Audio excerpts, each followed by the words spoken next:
for years seen posts on the internet saying, I want to convert my two-wheel buggy into a stadium truck. And everyone always says, don't do it. Sell the buggy, buy a new truck. Well, I wanted to do that. I wanted to run stadium truck this year, and I have a B6.3, and I have a 6.0 that's been sitting on the shelf for over a year. So I decided, let's just see what it takes to actually do the conversion. And here it is. This is my, what I call a T6X. It is what originally was a B6D, which then got a lay-down transmission, and now I've converted it to a stadium truck. Basically, the only things I had to buy was basically $100 worth of parts. I bought the arms. I bought the body mounts for both front and rear. Bought the arms, front and rear. The turnbuckles for front and rear. I bought the hex axles for the front. And I bought the rear dog bone. And that's it.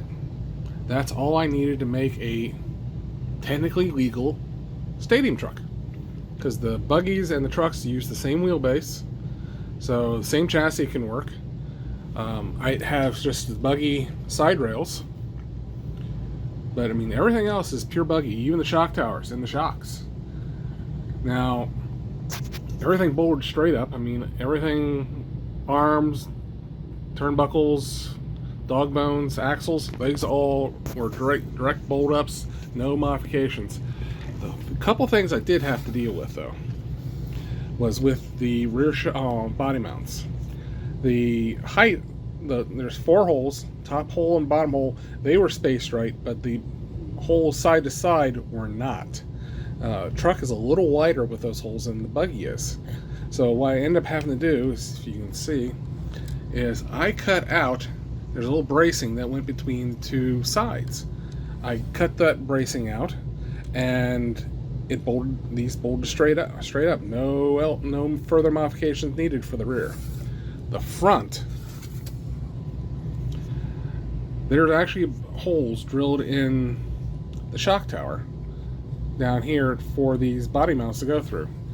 Now the buggy shock towers do not have the holes for this, so I just had to measure them up, and I drilled out some holes.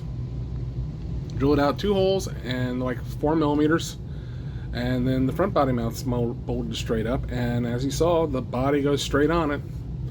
$100 in parts, not counting body and tires and wheels, because who knows if you have a body or not, or if you what body you want can depend on what it's going to cost. And tires and wheels, that's again depending on what track you're racing on. I'm running this on carpet.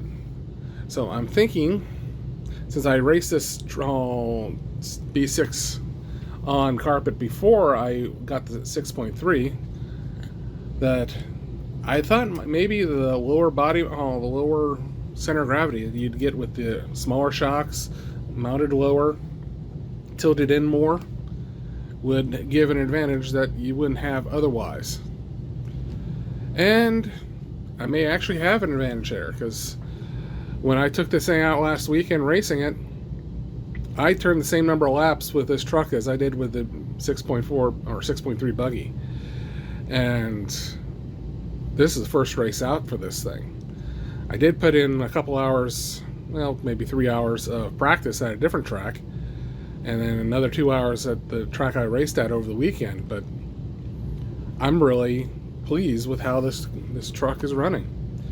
So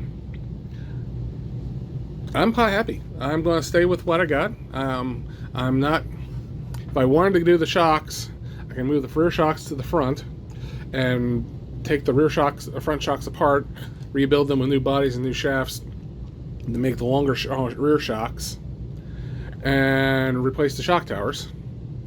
And that would get even closer to a stadium truck. But since I'm running carpet, there isn't a lot of irregularities on the surface, so I really don't think I need it.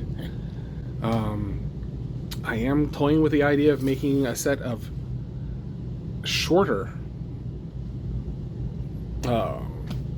shock towers that are the height of the buggies, but out further so that the geometry for the shocks is a little more correct, at least by what Associated terms is correct.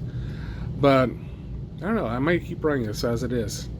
I'm running heavier springs and shock fluid than I think would be normally for a truck, because I'm not running any sway bars. And I wanted to have a slightly stiffer ride for the truck compared to the buggy. Racing went good. As I said, turned the same number of laps as the buggy, although I did break a whole bunch. I broke the front steering, caster block, the steering assembly in here, and the front bulkhead, all on one day. So now fixed all that, and the bulkhead and the steering rack is now aluminum. Stayed the plastic out here on the ends, because let's be honest, this is where you want the thing to break. If it's going to break anywhere, break it here. That way it's easier to fix than trying to tear into the central bulkhead of the car. So that's my truck. As I said, I was pleased with it. Now, another thing to keep in mind, I am an average driver. I am nowhere near the podium, much less even wins. So even a truck that's only getting 90% of what it's capable of is still well within my capabilities of driving. So I am still pleased with this truck. And for $100, I recycle a chassis that's been sitting on my shelf for a year, and I get to continue. And I have now racing 2 classes. I can't complain.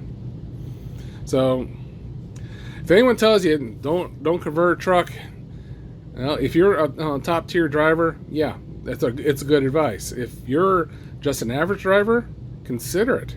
Consider just converting an existing buggy, because it can run well, and it's only $100 conversion compared to $150 for a whole new chassis.